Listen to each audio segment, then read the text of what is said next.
Oi, turma, do livro Francisco de Assis, João Nunes Maia e o Espírito Miramês, no capítulo 13, Experiência Diferente, na parte 3. Pedindo desculpas, a serva quis levantar-se, mas Francisco não permitira, dizendo: Fica, Fole. A tua presença me agrada, conheço o teu drama, és espírito já nas vésperas da libertação. A tua consciência manifesta sinais de independência e o teu coração anseia por amor. Creio em Deus que o encontrarás. Vou ofertar-te o que posso de minha parte. Irás comigo para Assis.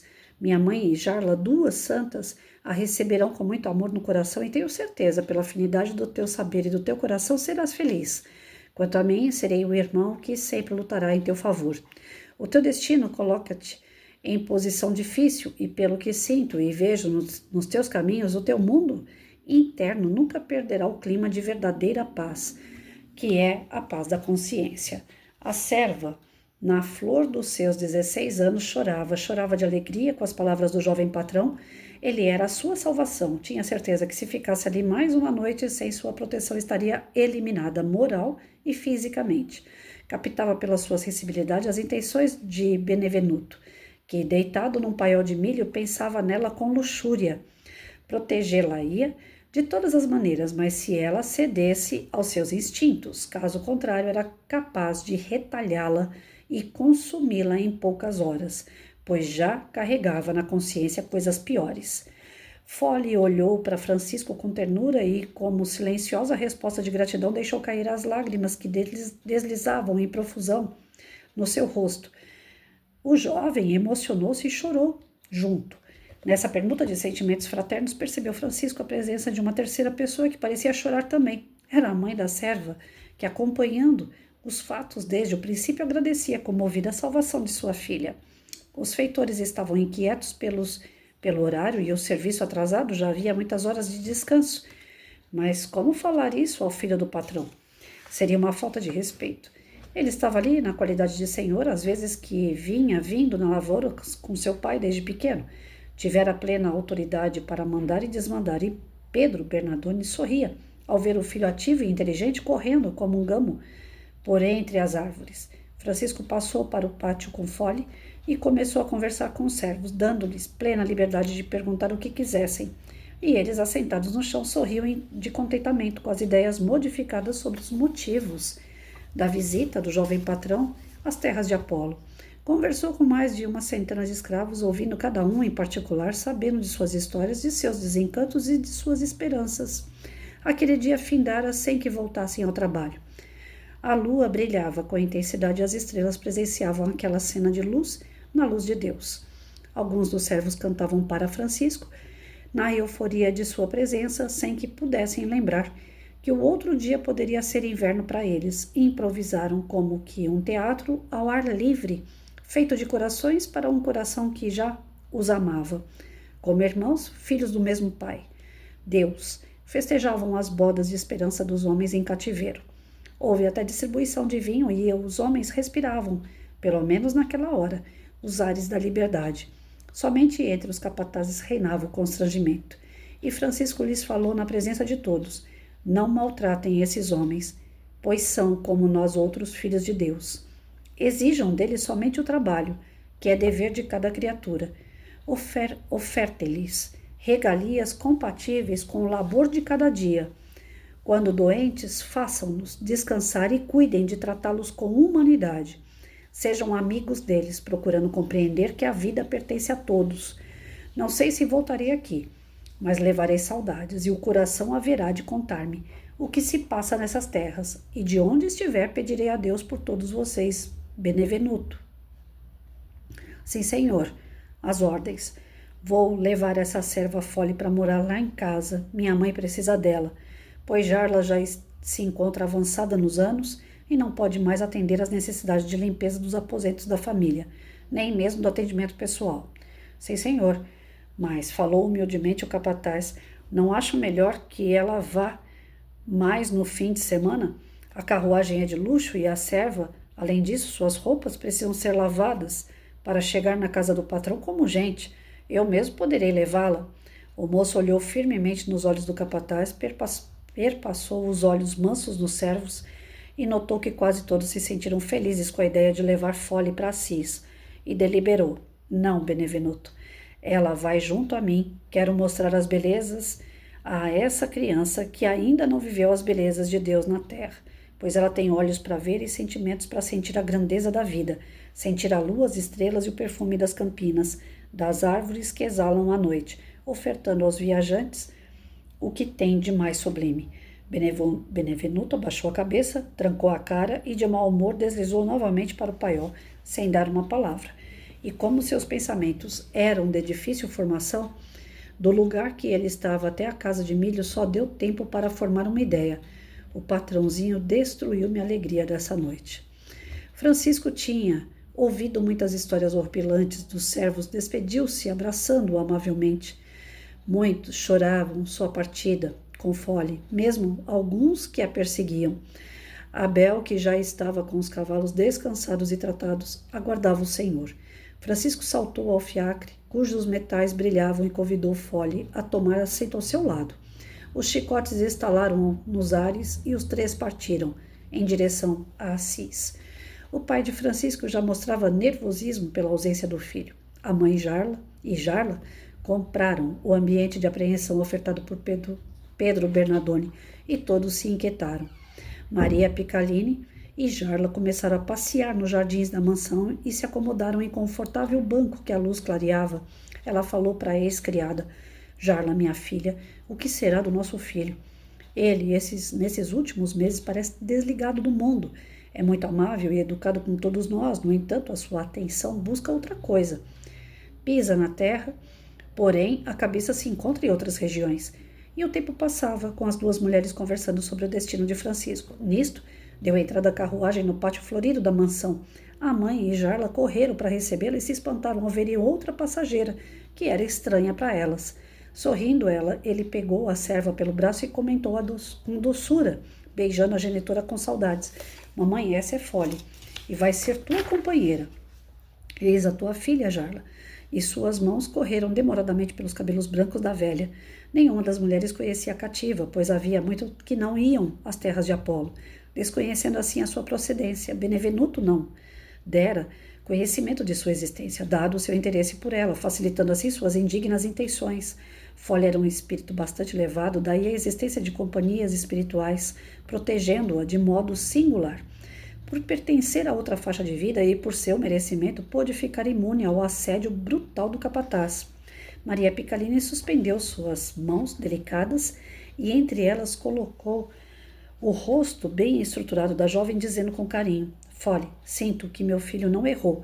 Trazendo-te, vejo nos teus olhos e em ti carência de amor, de um lar, de quem te entenda. O coração de mãe não se engana. Quanto a isso, portanto, não serás aqui nessa casa uma serva, palavra que já estou abolindo do meu dicionário mental, mas uma filha de coração. Deu um intervalo costumeiro nas pessoas inteligentes, para que suas palavras pudessem ressoar na profundidade da consciência de quem as ouvia, e respondeu ao pensamento da serva que pensava na cor de sua pele, entrave sem recurso na área dos nobres, recitando parte de uma canção grega de filósofo desconhecido. Minha filha, importa a idade, importa a cor, importa a ciência, importa a dor, importa a sabedoria, importa a posição, importa a família, importa a beleza, importa provações de toda a natureza? Não, importa sim que te amo pelo coração. Quem primeiro sentiu a esperança foi Jarla. Aquelas palavras da sua senhora como que nivelaram a velha grega, a família dos Bernardoni. Era de fato o amor raiando no íntimo daquela mulher de Assis. Francisco, sorrindo com a inspiração da mãe, disse com jovialidade: As palmas que bato para ti, minha querida, são com os lábios em tuas faces. E forrou todo o seu rosto de beijos, sem palavras. Ao que Jarla fez o mesmo, e Fole teve vontade, porém ainda temia pela distância que as separava, mesmo com a liberdade que lhe era dada. Percebendo o impulso dos sentimentos da moça, Pica acentuou com beleza da alma: Fole, atende o teu coração. Faz o que ele está te pedindo. Não importa o que pensas acerca da nobreza e do ouro. És minha filha também. A moça, lembrando-se de sua mãe, tornou-se criança. E em prantos, saltou com carinho no pescoço de Pica. Somente chorava, sem que as palavras dessem sinal de seus sentimentos. Abraçou e beijou também Jarla demoradamente, a quem Francisco lhe dissera antes que ia ser sua mãe. E o filho de Pedro Bernardoni, contemplando o espetáculo dos sentimentos nascidos do verdadeiro amor, monogolou no silêncio da alma. Elas já estão se gostando à primeira vista e depois que conversarem a alegria vai ser maior. Vou deixar que o próprio tempo mostre para mamãe e Jarla as qualidades de Fole. Dona Maria olhou para Jarla para que ela pudesse olhar também para as vestes da menina e depressa desapareceram as três na mansão, à procura de roupas condignas para uma filha dos Bernardoni. Lindo, né, gente? Ai, ai, quem dera que outros despertares assim acontecessem. Não só naquela época, como até nos dias de hoje, quando a gente vê uma pessoa necessitada e a gente acolhe, abraça, como se fosse alguém da nossa própria família consanguínea, porque família todos nós somos e sabemos disso. Nós somos a família universal, aonde Deus é o nosso Criador, Deus é o nosso Pai e todos nós somos irmãos. Mas o ser humano ainda não se tocou disso. Ainda existem muitas coisas arraizadas no nosso espírito de vivências passadas que ainda nos trazem aquele atraso espiritual que faz com que o egoísmo e o orgulho ainda sejam os cavalos da nossa carruagem. E nós temos que dominar esses cavalos. Já passou da hora do homem entender que a carruagem, quem controla somos nós. E essa carruagem, quando se tem entre os cavalos o orgulho e o egoísmo, eles precisam ser dominados, disciplinados, para que a gente não caia da carruagem, para que ela não se desregre e leve a gente ao abismo. O que faz com que o ser humano ainda não dê um salto no seu trajeto, na sua evolução espiritual, são justamente essas duas chagas que Jesus já tinha condenado lá atrás. Ele diz que não só a gente tem que dominar, como extirpar essas duas chagas, que elas acabam produzindo outros defeitos, outros vícios na nossa alma. E isso impede o nosso processo, o nosso progresso. E aí é onde a gente vai refletindo como tudo se encaixa na natureza. Quantas vezes vocês já se depararam com pessoas que necessitam de ajuda e vocês simplesmente falaram assim: não vou ajudar porque não é meu irmão, não é nada meu. Outro dia eu ouvi isso, né? Você ajuda demais pessoas que não fazem parte do seu meio. Pessoas que você nem conhece, você nem sabe se realmente aquela pessoa precisa daquela ajuda. Você já quer ir lá tomar posse do problema da pessoa, você quer ir lá e fazer tudo pela pessoa. Eu não digo que as minhas atitudes são corretas, mas as minhas intenções eu sei que são. A minha intenção, às vezes, atropela o direito do próximo, porque tanto que eu quero ver a pessoa bem, que eu começo a fazer tudo realmente por ela. Às vezes eu me enrolo, como me enrolei há pouco tempo, né? Uma somada à outra acabou me enrolando, inclusive no financeiro. Mas a questão é, por que que eu me envolvo tanto? Porque não tem pessoa se envolvendo em volta daquela pessoa. Ou seja, se tivesse uma família, se tivesse amigos que fizessem em volta daquela pessoa, não precisaria de mim, de longe, sem conhecer aquele ser, agir e querer fazer mais. Porque se eu dividisse o que dá para fazer pela pessoa, cada um faria um pouquinho, não ia ficar pesado para ninguém. Mas às vezes eu vejo que não tem ninguém para fazer pela pessoa. Está cercada de pessoas e vazia. Se é uma festa, a casa enche. Se é para ir no bar, tem amigos. Se é para curtir algo, como que eu posso dizer, um passeio, algo assim, diversão, sempre vai ter companhia. Mas quando dói, quando precisa, quando é questão de saúde, então, gente, eu tô entrando nessa fase de ter aqueles momentos frágeis, né, que a saúde não tá legal, e a gente é muito mal compreendido, as pessoas acham que é corpo mole, as pessoas acham assim, nossa, ela quer fazer e ao mesmo tempo ela não quer. Não é assim, querer, a gente quer. O problema é que a gente depende de uma coisa que não dá para dominar, a saúde. Então tem dias bons e dias ruins. Às vezes eu entro nesses Tinder da vida aí, né? Eu ainda entro, porque vai que, né? Até o finalzinho da vida encontro o príncipe encantado, ou desencantado que seja, mas que seja uma pessoa boa. Às vezes eu entro lá para conversar com as pessoas, eu vejo tanta futilidade, pessoas ligadas a... Eu ando de jet ski, eu viajo, vou para fora do país, eu vou para barzinho, eu vou para restaurante, eu vou. Aí você fala para a pessoa assim, então, tudo é bacana o que você faz. Você tem saúde para isso, parabéns. Agora, eu já me apresentei, eu falei que eu tenho poliomielite, que eu não consigo andar direito. Você acha que eu vou te acompanhar? E falta aquela empatia do outro falar assim, poxa, aonde eu for, eu seguro você, eu dou o braço para você, você vai junto comigo, eu quero ter você comigo. Né? Nem na conquista, gente, que antigamente, pelo menos na conquista, o cara dá o mundo pela mulher. Depois que ele tá com ela, ele relaxa. É quase que uma regra isso. Mas pelo menos na conquista, o cara fala que vai dar o mundo pra mulher. A gente tá falando com tanta empatia que quando eu escrevo no meu perfil lá, eu tenho poliomielite, eu tenho algumas restrições médicas, tal, limitações físicas. E às vezes chovia de convite para conversar comigo antes de eu ter colocado isso no meu perfil. Agora que tem isso no meu perfil, eu acho que os desavisados é que me chamam, sabia? Porque eu acho que eles não leem o perfil. Porque quando eu estou conversando e falo da poliomielite, aí, agora eu preciso parar de conversar um pouquinho, depois a gente continua. E esse depois não acontece. O preconceito, a falta de empatia é geral.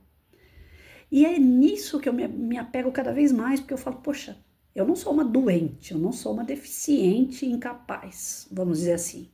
Eu não dependo, pelo menos ainda não, de ninguém. E existe esse medo das pessoas se relacionarem, de estarem próximas. Imagina então se eu fosse. Aí que ninguém quer mesmo. Ou seja, falta de empatia, falta de querer fazer ao outro o que gostaria que fizesse com você. E aí aparece cantadas mil, mas tudo vaga, aquela coisa assim, sabe? Que não condiz com uma realidade. Pessoas vazias, que não tem nada para oferecer. E então eu parto desse princípio de quando alguém atravessar no meu caminho e falar eu preciso de ajuda, eu preciso fazer tudo para suprir, porque não vai ter ninguém que vá ajudar aquela criatura, não tem ninguém com empatia próximo dela. Não justifica, às vezes, os meus atropelamentos, e eu atropelo mesmo. Né? A pessoa não quer comer alface e eu obrigo a pessoa a comer alface.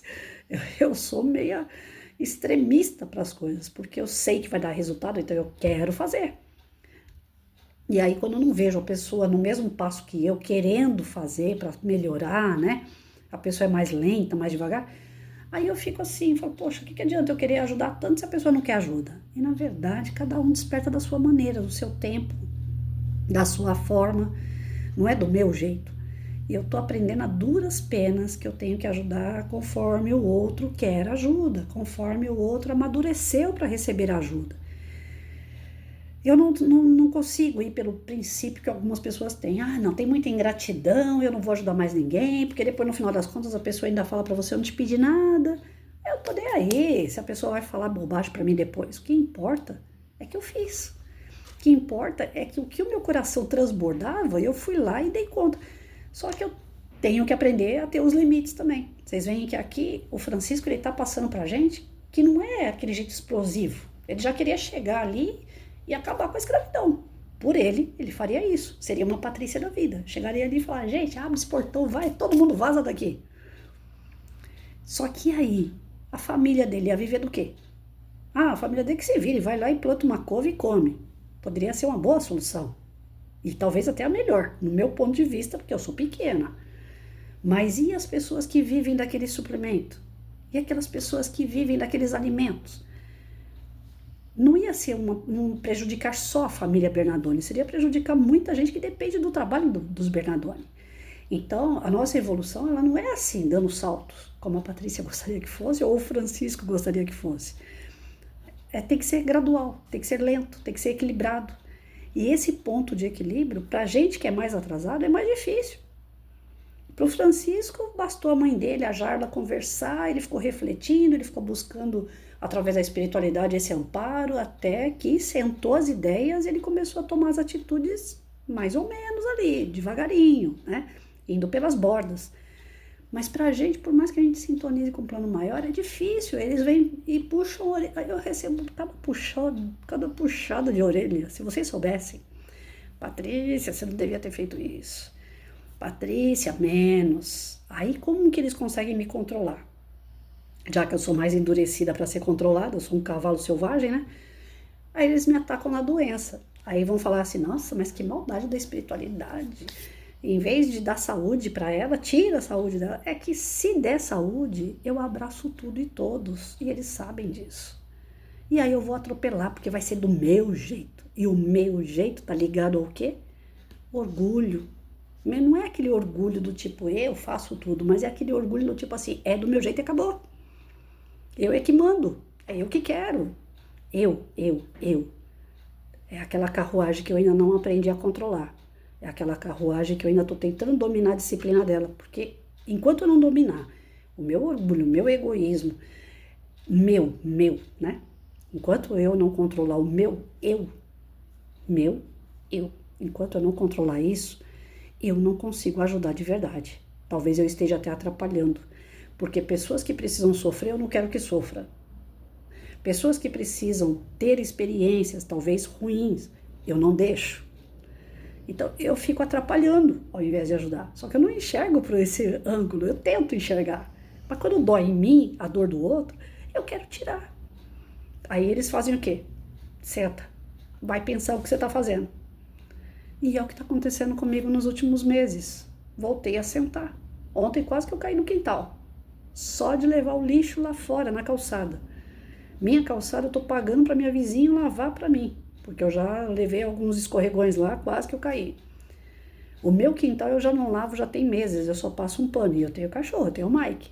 Então eu tenho um rodo mágico aí, graças a Deus alguém inventou esse rodo mágico, que é onde eu passo a água no rodo, vou lá, esfrego, depois você puxa, tem uma manivelinha lá que você puxa, aí seca o rodo, você passa o rodo seco.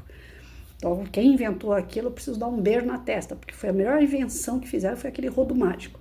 Para quem tem problema como eu, foi a melhor invenção. E eu tô fazendo propaganda mesmo, porque quem tiver problema, aquele rodo mágico é uma maravilha. Entra na Google, coloca lá rodo mágico. Vocês vão amar. Quem tem comorbidade, é a solução para nós, é aquilo lá. Então, nós temos que ter o equilíbrio para resolver as coisas. Quando a gente não tem, quem acaba se lascando? Nós, né? Então, quando eu falo que a gente se lasca, é no sentido de senta e vai aprender, vai ver o que você está fazendo. E aí me colocar sentadinha de novo. Então, eu já não estou saindo, já não tenho dinheiro para ir para um mato, já não tenho condições de ir para minha hidro, já estou no meu limite do banco, ou seja, o caldo engrossou para mim para falar assim, sossega, vai cuidar da sua vida, para de querer cuidar da vida de todo mundo. E eu sou, nesse momento, eu não tenho para onde correr, eu tenho que ser obediente, né? Então eu sou obediente nessa hora. Então não vai pelo amor, vai pela dor. Gente, é sempre assim. A regra é para todos, é geral. E o Francisco é um cara, um espírito superior. Então para ele não precisa de dor para ele aprender essas coisas. Para nós sim, né? Bora lá. É muita lição, é muito aprendizado. Esse livro aqui realmente ele veio para puxar a gente pelas orelhas, pela consciência e principalmente mudar as nossas atitudes.